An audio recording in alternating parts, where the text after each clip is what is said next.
I competed a total of 12 times this year, and here's what I learned.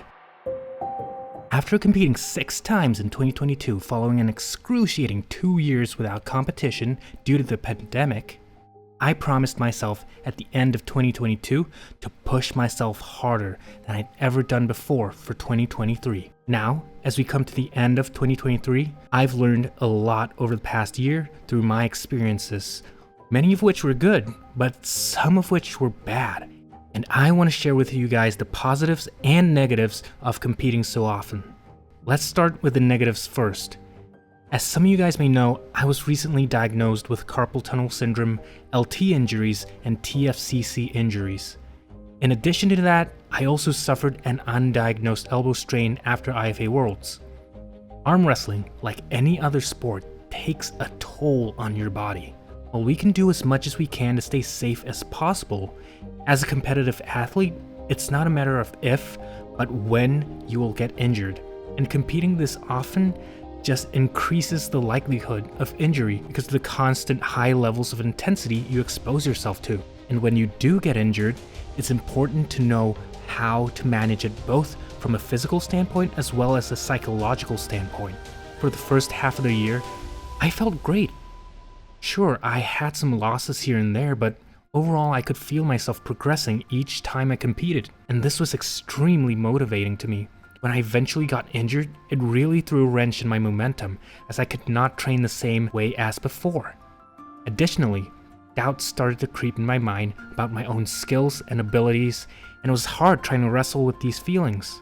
Thankfully, I'm feeling a little bit better now, and I think for 2024, I'll be approaching my training with a little bit more experience and maturity than before. Another downside to competing so often is that you never really have the chance to peak for every single competition. Because of the close proximity each competition is to one another, it's more about deciding which one you want to peak for and which ones you'll treat more of as a glorified practice pool. For me, this wasn't too hard because I love competing no matter what the outcome is, but I can see this being a struggle for some others who place a heavy importance on the outcome of their performances.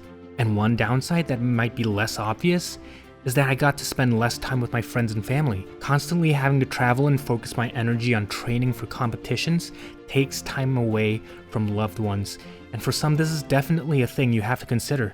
The mental and emotional toll this can take is not insignificant. All that being said, for me, the pros of competing still far outweigh the cons. I've made so many new friends over the past 12 months all over the world.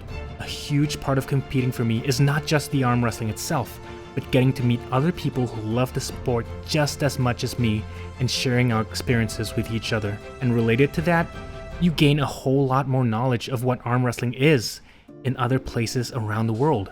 And this knowledge is great not only for understanding your own level in relation to the rest of the world, but also for learning more about other training styles or techniques that you can possibly incorporate into your own routine.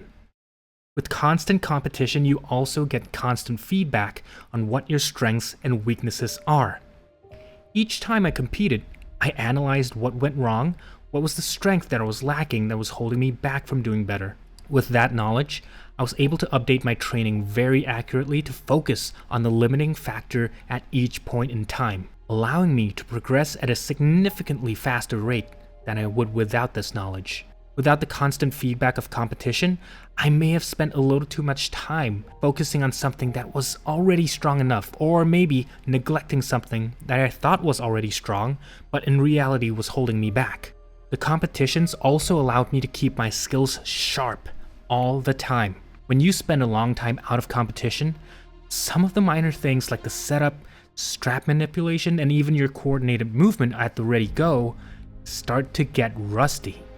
You can practice these things all you like at table practice, but nothing will truly simulate that feeling at an actual competition.